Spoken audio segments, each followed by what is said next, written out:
Imagine waking up one morning, reaching for your phone, and instead of news, messages, or ads, there's a single notification on every device on the planet, all at once, in every language, and it isn't from any government, any company, or any person you've ever heard of. That's how it started. It arrived without warning. No countdown, no greeting, no diplomatic preamble.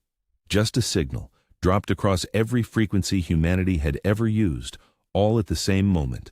Audio feeds, encrypted data streams, old pulse light arrays pointed at Luna's surface that nobody had touched in 30 years. Every channel, every platform, every language. The orbital habitats above Venus got it first, then Mars, then the ice stations on Ganymede, then Earth, every screen, every earpiece, every neural interface on every continent. The 3 minutes and 42 seconds after the initial pulse. The Galaxy Accord had spoken. That was the name they used. A council of civilizations spread across hundreds of star systems, united under shared law, trade, and mutual protection. Humanity had known about them for decades. We had exchanged cautious signals with their outer representatives a handful of times. Brief, careful, inconclusive exchanges that had gone nowhere. We assumed they were watching us from a distance, deciding whether we were ready. We were wrong about what they were deciding. The message was long, formal, polished to a mirror shine, wrapped in courteous language that translation AI needed nearly 4 minutes to fully render. But the core of it, the actual meaning beneath all the diplomatic architecture, was simple. Pay tribute or face consequences. They called it a contribution assessment, said it was standard procedure for civilizations that had crossed a certain population and resource threshold. Said Earth, with its colonies on Mars and the moons of Jupiter and the floating platforms above Venus, had crossed that threshold 7 years ago. Said we owed back payments. The final paragraph said it plainly. Civilizations that decline assessment are reclassified as hostile to galactic order, and the Accord reserves the right to restore balance through any means deemed appropriate. That was the threat. Clean. Surgical. Dressed in administrative language but sharp as a blade at your throat. The whole message was designed to feel inevitable, like a tax notice from an authority so large that resistance wasn't even a concept worth entertaining. Commander Dara Voss read it 3 times. She was stationed on Europa at the time, overseeing the deep thermal drill project inside the ice facility the media had nicknamed the Spine. She was not a diplomat. She was a combat engineer who had spent 21 years in interplanetary logistics, including 2 years managing security during the Ceres standoff when corporate fleets had nearly started a war over drilling rights in the asteroid belt. She had seen power plays before. She knew what one looked like underneath paperwork. She knew how people in power dressed up dominance as procedure, how they made their demands look like paperwork so you'd sign instead of fight. They don't want a contribution, she said to no one in particular, arms crossed, eyes fixed on the broadcast screen. They want submission dressed up as accounting. 3 weeks later, she would say it in front of every human leader alive, and she would say it louder. The emergency summit was held inside the Spine itself, most secure location Earth could arrange on short notice, deep beneath Europa's ice shell, shielded from external signal interference, accessible only through controlled docking corridors that could be sealed in under 40 seconds. Representatives came from everywhere: Earth's national governments, the Martian Colonial Assembly, the Outer Belt Citizen Councils, the Venus Platform Authority, the independent habitat clusters of the Jovian system. Even the reclusive scientific communities buried under the ice of Callisto sent delegates by holographic relay. The room was chaos before anyone sat down. 3 separate confrontations broke out in the outer corridors. A Martian delegate attempted to broadcast a pre-surrender statement and had his transmission blocked by security. A manifesto drone circled the central chamber for 11 minutes, projecting "comply or die" in 6 languages before a technician finally shot it down with a focused electromagnetic pulse. Nobody had agreed on anything. Nobody was close. Then Dara Voss walked in. No announcement, no introduction. She stepped through the main entrance wearing the dark operational uniform she'd been wearing for 3 days straight, a small silver bird pinned to her left collar. the insignia of the Deep Space Engineering Corps. Not a combat rank, not a political badge, just the quiet mark of someone who built things.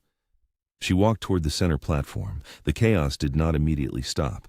It took about 4 seconds. Then it did. They don't want peace, she said, her voice barely above conversational.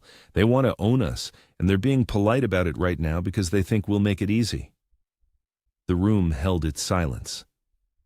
I've been reading the compliance records from every civilization that accepted Accord tribute terms over the last 3 centuries. Every single one. Do you want to know what happened to them? Nobody answered. Their resources got redirected to Accord priorities. Their children got enrolled in alignment education programs on council vessels.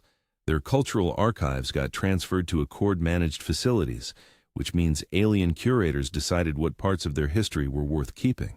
Their political systems got restructured into what the Accord calls efficient governance models, which means whatever made them unique, whatever made them themselves, got quietly dissolved. She stopped at the center platform and looked out at the room. That is not a contribution. That is a slow erasure, and I am not interested in being erased. The silence held a moment longer. Then it broke, but not into chaos, into something different, something focused. Earth's official response went out 6 days later, not delivered by a diplomat, not transmitted on any formal galactic frequency the Accord had provided. By radio. Old radio. The same basic electromagnetic wave pattern humanity had been sending into space since the mid-20th century, the first language we ever aimed at the stars when we still hoped something friendly might be listening. Unencrypted, no diplomatic codes, no translation protocols, just a raw signal anyone in the galaxy could read. One sentence. We do not yield. Come and find us if you feel otherwise. The Accord's response came 29 days later in the form of 6 warships entering the outer solar system, not scouts, not messengers. A demonstration fleet sent specifically to show an adversary the scale of what they were facing before actual hostilities began, so the adversary could make an informed decision to back down before things became irreversible. Each ship was larger than any station humanity had ever built. The smallest dwarfed the entire Martian orbital platform. Their energy signatures registered on civilian telescopes 3 days before they even crossed Neptune's orbit. The largest one, designated Orlith in Accord records, fired a precision shot into Neptune's outer ring as a demonstration of intent, not an attack on any human asset, just a display.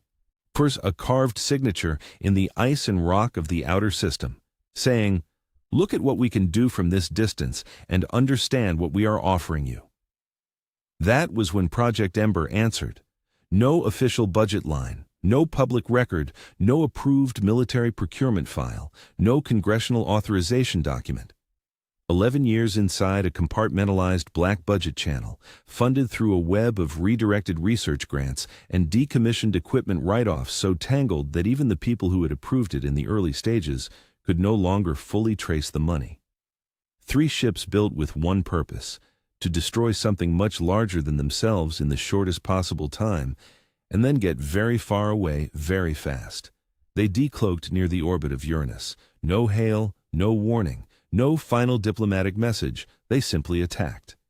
2 hours and 17 minutes after they appeared on sensors, Orlith ceased to exist. Its power core was destabilized at a frequency that caused a cascading quantum collapse. The core folded inward, and Orlith folded with it. Gone, not a debris field, not wreckage. Just an absence where a warship the size of a city had been 30 seconds before. The remaining 5 Accord ships panicked. One attempted retreat and was disabled before it could achieve departure velocity. The other 4 held position, broadcasting emergency signals back toward Accord space. For 48 hours, every tracked Accord military asset in the known galaxy went completely still. Nobody in human space slept much that night. The feeds ran the sensor recording of Orlith's disappearance on continuous loop. People watched it in silence. Some cried, some cheered. Some just sat very still, understanding that something enormous had shifted in what was possible, that humanity had just done something that wasn't supposed to be doable, and the galaxy had seen it, and nothing would be exactly the same again. What do you think really happened in those 48 hours inside the Accord Council chambers? Write it in the comments. I want to know what you think they said to each other. Commander Voss did not celebrate. She was standing in the deep ops center beneath the North Atlantic Shelf when the confirmation came through. A retrofitted underwater facility, originally built as a climate research station, quietly repurposed as an off-grid command node. The walls sweated condensation, emergency amber lighting that made everyone look like they were standing inside a photograph from another era. Someone on her staff said, "It worked. One punch worked," she said. "That's not the same thing as a war plan." She was right. The Accord was not going to withdraw. It was going to retaliate, and when it did, it would not send 6 ships. 2 days after the Neptune engagement, the Accord's proxies began moving. Client species, civilizations that had accepted tribute terms decades or centuries ago and had since been integrated into the Accord's enforcement structure. Some had been reshaped so deeply they barely remembered what they had been before. The first proxy strike hit Ceres Station, a mid-belt mining colony of roughly 4,000 residents. The Vtraxi, insectoid, methodical, efficient, disabled the station's reactor from orbit and delivered a biochemical payload into the habitat domes. Not lethal to the colonists, but the station became uninhabitable in minutes. 20 years of infrastructure, community, and resource development gone. The second proxy strike hit Io Colony. The Archaean, vast artificial intelligences housed in mobile platform bodies, centuries old, appeared in orbit without warning and transmitted one message: comply or be removed. The colony complied within 2 hours. The lesson had been delivered to every other colony watching. Compliance was survivable. Resistance had a cost, or so the Accord believed. What they had failed to account for was something that did not appear in any of their behavioral models. Humans don't unify easily. Under normal circumstances, they argue constantly, fracture along every available fault line: geographic, ideological, economic, cultural. You get enough of them in a room, and they will find something to disagree about within minutes.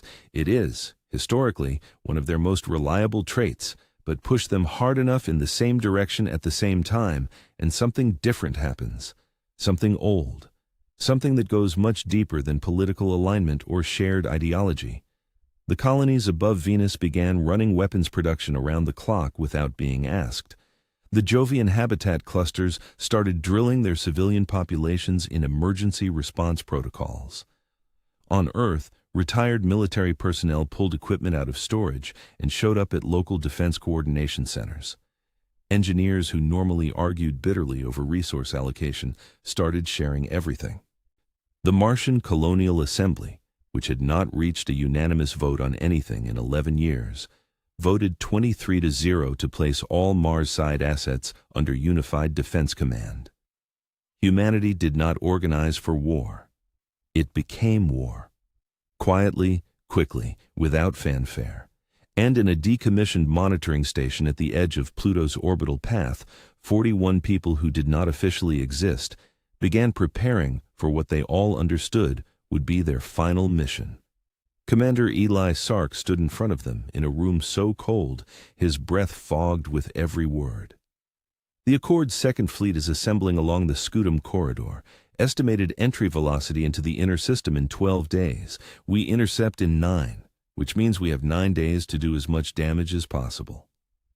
Nobody asked about the math. They all already understood it. Being 9 days meant they were not expecting to need 10.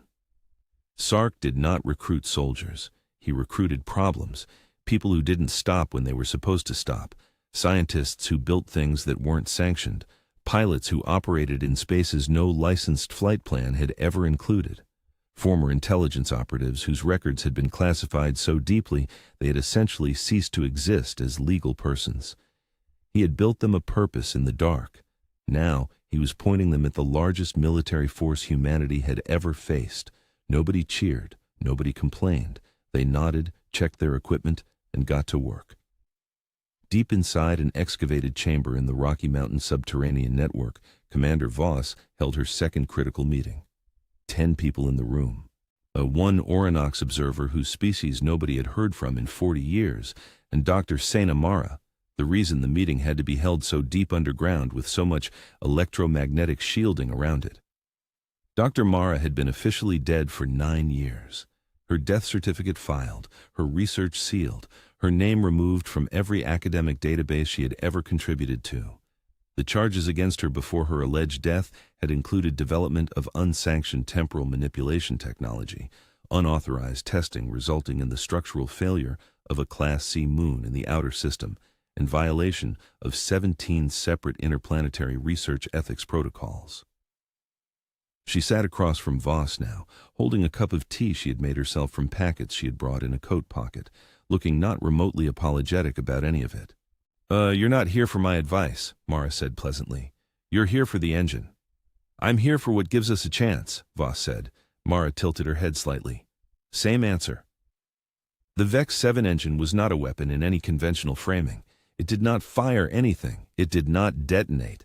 It operated by inducing a localized deformation in the quantum fabric of spacetime, creating a region of compressed temporal geometry that caused any matter passing through it to experience severely accelerated entropic decay.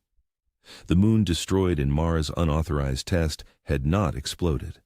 It had simply aged itself to dust in about 4 seconds. The Accord had banned technology operating on similar principles across 140 star systems.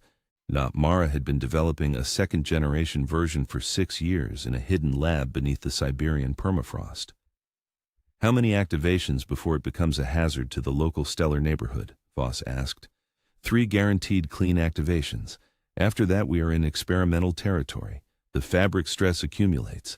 Think of it like folding a piece of paper. You can fold it a finite number of times before it starts to tear. Define what happens if it tears. Mara looked at her over the rim of the teacup.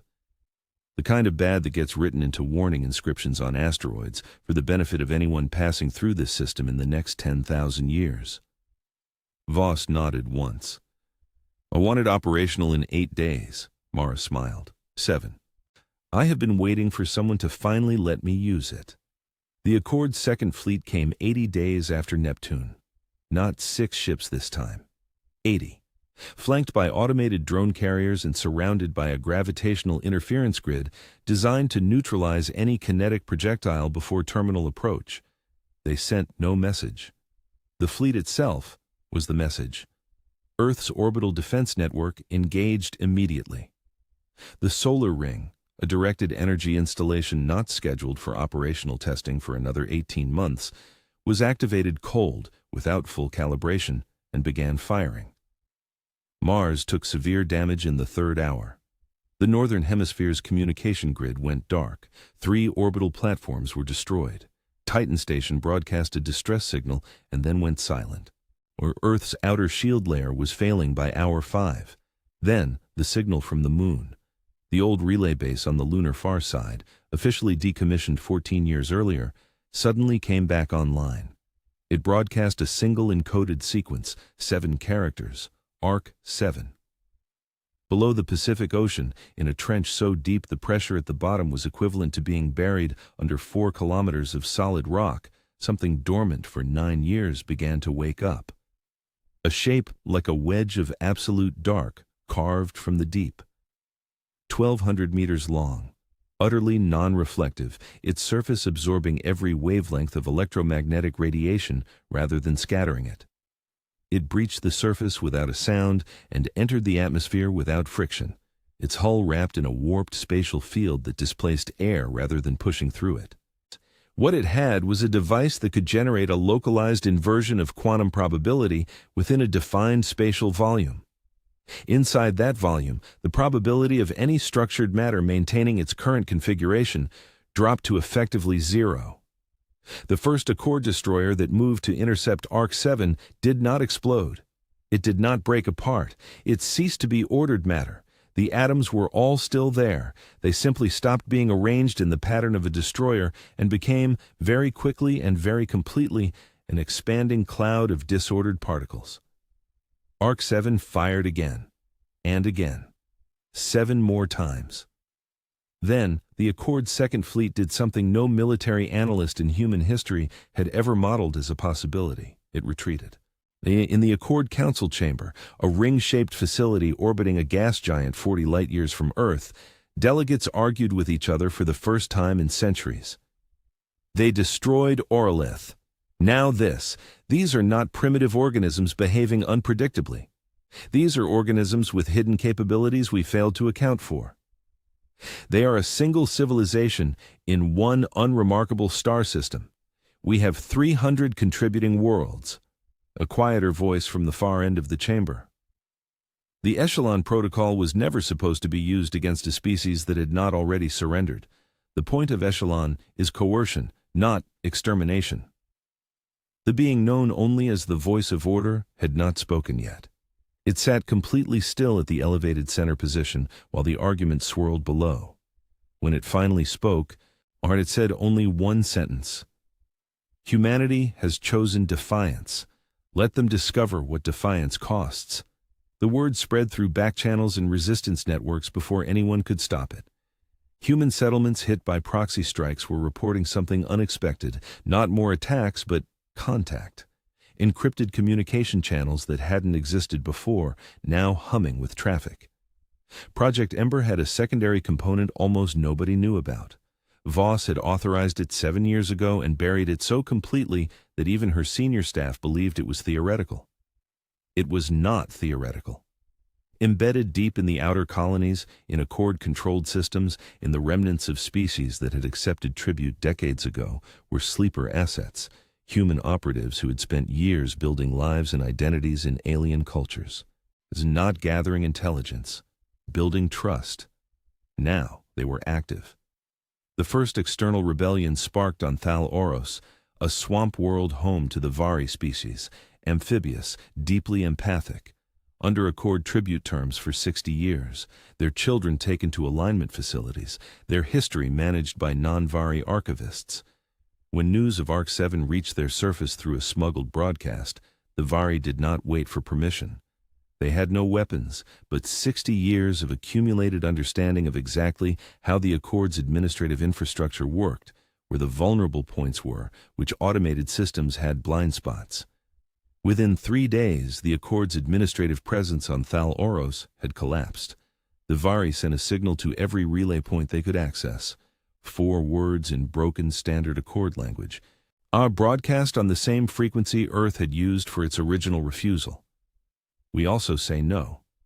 The message traveled faster than the Accord could block it. It wasn't just words, it was proof. Proof that the Accord's grip wasn't absolute. Proof that species who had spent generations believing they had no options had been wrong. By the time human agents arrived at Thal Oros, the rebellion was already spreading to 3 neighboring systems. In the council chamber, the voice of order reviewed the intelligence reports in silence for a long time. Then it authorized deployment of the Echelon asset.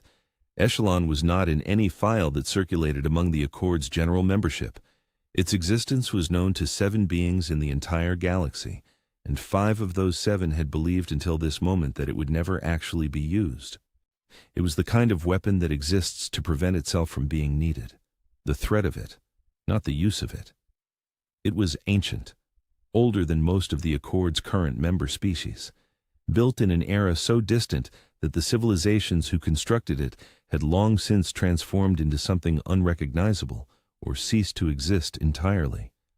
Nobody alive fully understood how it worked. They only knew what it did. Echelon could bend time, not travel through it, bend it. Apply graduated temporal distortion to a target volume of space, causing the sequence of cause and effect to lose its structure. A civilization subjected to Echelon didn't get destroyed. It got unmade, its history dissolved from under it. The species still existed, the atoms still existed, but the coherent narrative of what they had done and become, gone. The memories, the achievements, the identity, unmoored from the timeline that had produced them. It had been used once before.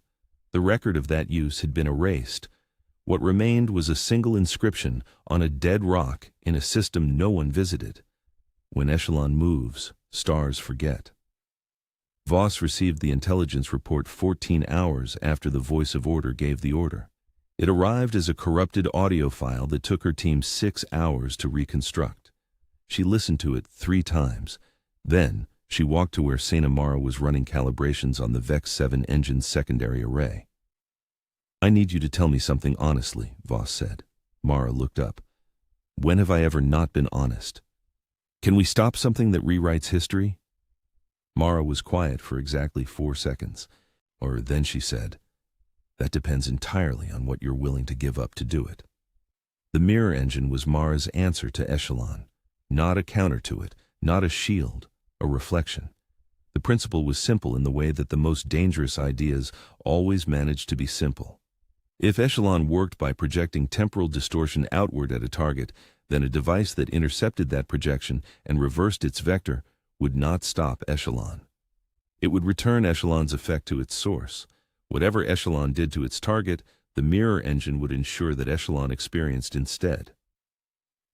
The Council has spent centuries using this thing to erase civilizations they wanted to forget, Mara said, sketching calculations on a physical notepad because she didn't trust any network device with this information. Every decision, every campaign, so every culture they dissolved, Echelon recorded all of it. The machine has to function. It needs a reference point for what it's unmolding. 300 years of decisions are still in there. She looked up. If we reflect the pulse back, the Council doesn't lose their weapon. They gain their memories, all of them. Every decision they made for 300 years returned to them at full resolution, all at once. "Will it stop them?" Voss asked. "I have absolutely no idea," Mara said cheerfully, "but it will certainly give them something to think about." There was one problem. The mirror engine needed a delivery point inside Echelon's operational field, which meant someone had to take it there. And Echelon was already moving. Estimated arrival at the outer edge of Sol system, 11 days. Voss contacted Commander Eli Sark directly. No intermediaries. An old private channel they had used during the series standoff, a frequency that existed in no database. "I need you to fly into the middle of Echelon," she said. The pause on the other end lasted almost 10 seconds. "Define the middle," Sark said. "The temporal distortion field, the active operational core, the part where time stops working like time." "What am I delivering?" "A mirror." "And after delivery?" "Mara says there's a 6% survivability window." "Mara's saying that as a compliment," Sark said. "She means 0. She means 0. A moment. How many do I need?" 20 minimum, more if you can get volunteers." "They'll all volunteer. These people stopped treating survival as a variable a long time ago." "Sark," Voss paused. "I'm sorry this is the ask. Don't be. We've been aimed at something like this since the beginning. I'm glad it's something that matters." He cut the channel. She stared at the dark screen for a long time. The ship they gave Sark was called the Meridian Dark. Not beautiful. Built and rebuilt and patched together over 15 years of black-budget operations, its original frame buried under layers of added systems and armor panels from 3 different decommissioned vessels. Its hull was a record of every conflict its crew had survived. There were dents that had never been smoothed out, because smoothing them out meant taking the ship offline, and nobody had ever wanted to stop long enough. 26 people boarded it. Sark stood at the entrance to the main corridor and looked at each of them as they passed. They looked back at him. That was the whole ceremony. The Meridian Dark launched from its hidden dock on the dark side of Callisto with no formal departure clearance and transited the outer system at maximum sustainable velocity, tracking Echelon's approach through passive sensors that gave only partial data because Echelon's own mass was warping the readings around it. Echelon was not approaching in a straight line. It moved in a curve Mara had described as gravitationally predatory, feeding on mass as it moved, absorbing the gravitational potential of objects it passed near to maintain its own velocity. The outer solar system was noticeably different in its wake. Kuiper belt objects had shifted, trans-Neptunian bodies had moved from their established orbits. The machine was eating the physics of the approach corridor.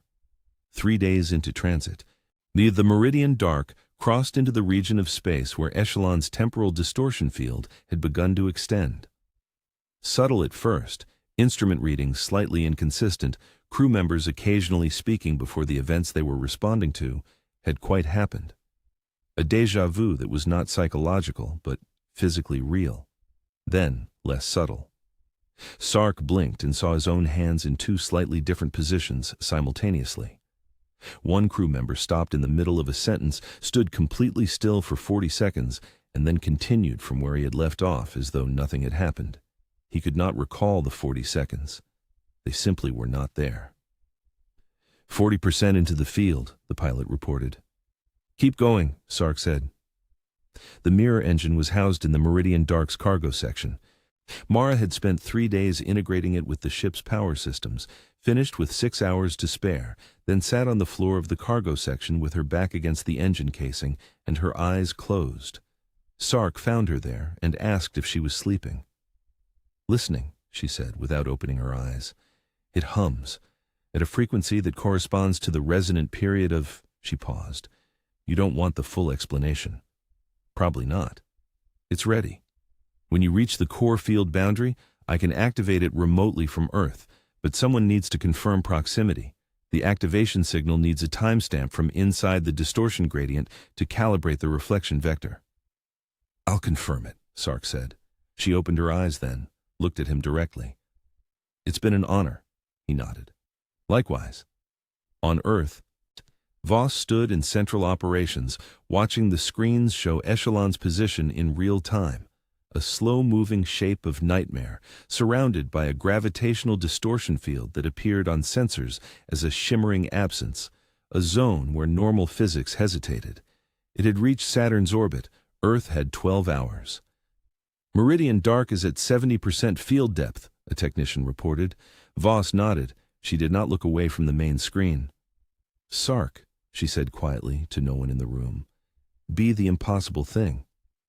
At 0417 Universal Time, the Meridian Dark crossed into the core boundary. At 0419, Sark activated the proximity confirmation signal. At 0421, Mara triggered the mirror engine from the operations center 1,500 light-seconds away, using a quantum-entangled activation signal that did not require conventional transmission time. No light show, no explosion, no dramatic pulse radiating outward. What happened was quieter and more absolute. The mirror engine generated a reflective temporal field that intercepted Echelon's outward distortion projection and folded it back along its own vector. The fold was perfect. Mara had spent 6 years making sure it would be. Echelon's temporal field hit its own source, and the machine, for the first time in its ancient existence, experienced what it had done to others. 300 years of Accord history compressed. Every moment of every decision that had led to this point returned to the consciousness at the core of the machine in full and unmediated detail. Every civilization absorbed, every culture dissolved. Every history unmade, every child taken from a parent for alignment education, every world that had knelt because the alternative was Echelon, all of it, back. The Accord Council chamber went dark in less than 4 seconds. Every active Accord military asset in the Sol system stopped transmitting. Echelon did not explode. It did not break apart. Its enormous mass simply stopped moving, dead in space, like something that had been walking and forgotten how. The gravitational distortion field collapsed, and the Meridian Dark was gone. On Earth, the screens in the operations center showed static where Echelon's signature had been. Then, slowly, stars. Just the normal stars of the outer solar system, undistorted in their correct positions. The core is collapsed, a technician said, barely audible. Echelon is inert, no signal, no field. Nothing. Nobody cheered. The room was very quiet. Voss looked at the screen for a long time. Then she said quietly, all units, stand down from active engagement posture. Begin damage assessment. Begin rescue operations for all disabled facilities. She paused. Mark the Meridian Dark and all crew as mission complete. Not lost. Complete. She turned away from the screen, walked to the back of the room, stood at a small observation window that looked out on nothing but bedrock. Mara did not move. She sat in her chair with cold tea and did not speak for a very long time.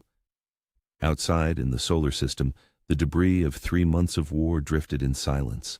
Damaged stations, disabled ships, the gravitational scars left by Echelon's passage, the missing orbits of objects that would need years to restabilize. and around it all, something that had not been present in this system for as long as anyone could measure. Quiet. The council chamber of the Accord remained dark for 9 days.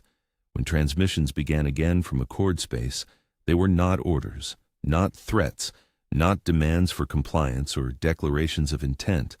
They were questions, fragmentary, hesitant, transmitted through back channels rather than official Accord frequencies. Questions from individual council members to each other, saying in different languages the same thing. What happened to us? What the mirror engine had done was not destroy the council. It had not removed anyone from power or dismantled any structure. It had simply returned to the council's collective consciousness the full weight of its own history.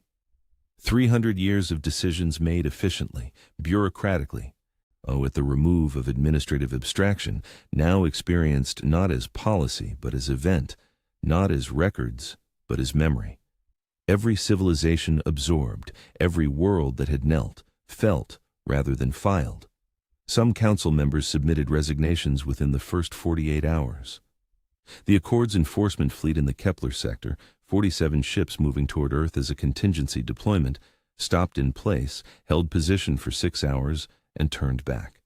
Not because anyone ordered them to, because the admirals commanding them received the mirror engine's reflection as a data packet and spent 3 hours in silence reading the record of what they had been part of. On Thal Oros, the Vari were telling their children a story about a human ship that flew into a machine the size of a moon and did not come back. Some details had changed in transmission, but the core of it was accurate. Someone had done the impossible thing, and the impossible thing had worked. On Earth, reconstruction began, Ceres Station rebuilt from scratch. The Martian Northern Hemisphere's communication grid took 8 months to restore. The Vari sent a delegation. Their lead delegate stood before hundreds of thousands of people and said, "You did not ask us to follow. You only showed us it was possible to stand. We will not forget this." The Union of Free Worlds was not Voss's idea. The proposal came from the Orinocs, specifically from their eldest philosopher, a being whose age was estimated in centuries, who communicated through harmonic tones and light patterns. Simple charter, 3 principles. No world governed without its own consent, no species silenced by another, no tribute demanded of any civilization under any framing. Shared technologies and resources voluntarily. Mutual defense support when requested. The minimum viable definition of not being alone. 15 species signed aboard a station the Orinocs had built specifically for the occasion, positioned at the gravitational midpoint between the inner solar system and the first Orinocs habitat above Titan. Neutral space. Nobody's home, everybody's meeting point. Some had been at war with each other within living memory. Some had never spoken directly to each other before. Some communicated through methods that required 20 minutes of preparation per exchange. They all signed. Voss signed for Earth. She did it last, deliberately, waited until every other representative had completed their signature. When a diplomat asked her why, she said, "Because it was never supposed to be about us. We were just the match.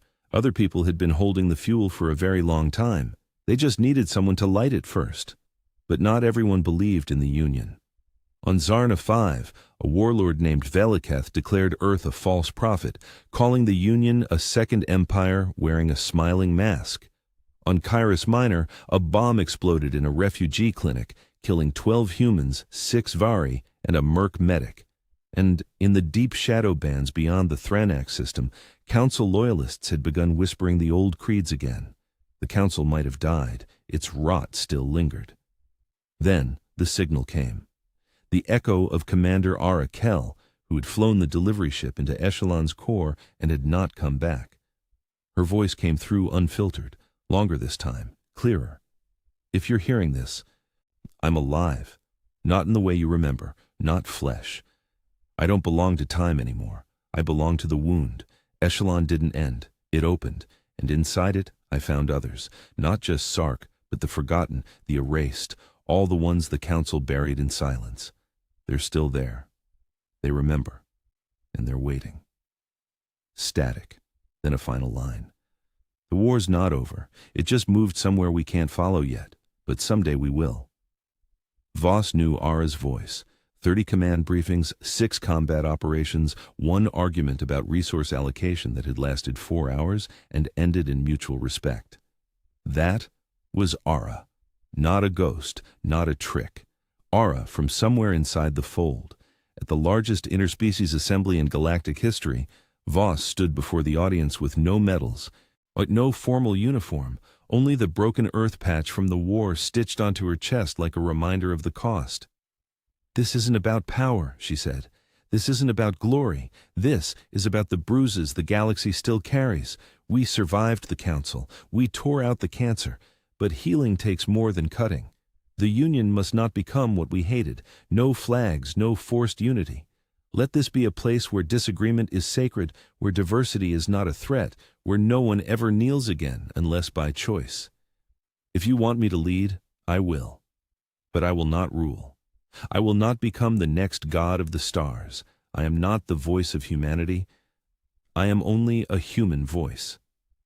When she finished, there was no applause, just silence, the kind of silence that means something has landed, that words have reached the place they were aimed at. And then one voice, a mercury tone of glowing purple from the Orinox elder. The translator rendered it aloud. "We accept the voice. We do not follow it. We walk beside it." And that became the new code. No leaders, no rulers, no gods. Just voices walking side by side, different, flawed, free. It wasn't a perfect arrangement. It was barely an arrangement at all, but it was honest, and it was theirs. Voss stepped down 12 years after the war ended, returned to New Greenland, lived quietly, died quietly, surrounded by books and trees and weather that belonged to no war. On her memorial, no titles, just one sentence. She didn't kneel. 3 years after the conflict ended, a signal came through on the private channel only 2 people had ever known, Voss and Sark. A frequency that existed in no database, assigned to no registered transmitter, undocumented nowhere. It transmitted for 42 seconds, then stopped. Mara spent 4 days decoding it. She came to Voss and sat down and was quiet for a moment, unusual for Mara, who was almost never quiet. "He's not dead," she said. Voss looked at her. "What does that mean?" "It means Sark exists inside the temporal fold where Echelon collapsed, not in conventional space, not in conventional time. But he's there, conscious, aware, sending." "What does the signal say?" Mara looked at the table. "It says, the fold is a door. We opened the wrong side. Give us more time." Voss was quiet. "Us," she said. Mara nodded. "He's not alone in there." At the same time, something else was growing in the edges of former Accord space. They called it the old voice. No leader, no flag. But just an idea, a shared longing for the structure that Council dominance had once provided. Not everyone involved was a former loyalist. Some were simply civilizations that had found self-governance harder than expected, who missed being told what to do, even if what they were told was cruel. Certainty has its own comfort, even when it is someone else's certainty imposed on you. A figure began appearing in old voice broadcasts, tall, still, face obscured, voice processed, speaking in the precise, unhurried cadence of someone who had once been very powerful and intended to be again. Voss's analysts could not identify the figure, but every assessment included the same footnote, speech patterns consistent with the voice of order. One morning, she stopped on a bridge over a restored waterway in New Eden. A Vari child passed with a parent, on the way to school. The child looked at her. "Are you the one who said we just decided not to kneel?" "Where did you hear that?" "It's on our school wall, in Vari and in English." "Then yes," Voss said. The child thought about it, looked at the water, looked back at her. "Are we going to have to do it again?" Voss looked at her. "Probably. Things worth keeping usually need defending more than once."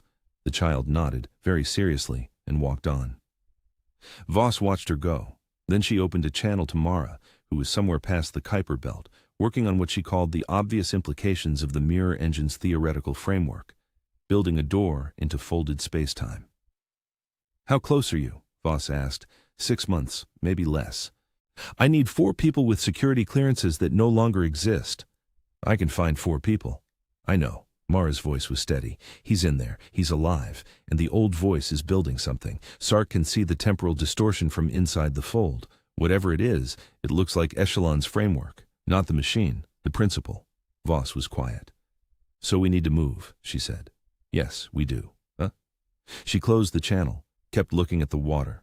The galaxy had turned, not all the way, not to any final point, just turned, the way things turn when the force holding them fixed gets removed, slowly, imperfectly, still settling into the new shape of itself, still figuring out what it was becoming now that the old structure was gone. The old voice was out there, rebuilding in the patient way that old power always rebuilds, in the edges, in the dark, speaking to people who were tired or afraid or who had decided that freedom was harder than they expected. It would take time. It would take work. Some of that work would be done by people who weren't alive yet. Sark was in the fold, counting days, or whatever passed for days where the sequence of moments no longer ran in a straight line, sending signals through a door that did not exist yet, and Mara was building the door. The city woke up around Voss. Above, in the pale blue of the morning sky, a transit shuttle arced toward the orbital station, carrying people to work, to family, to lives that would not have been possible 5 years before.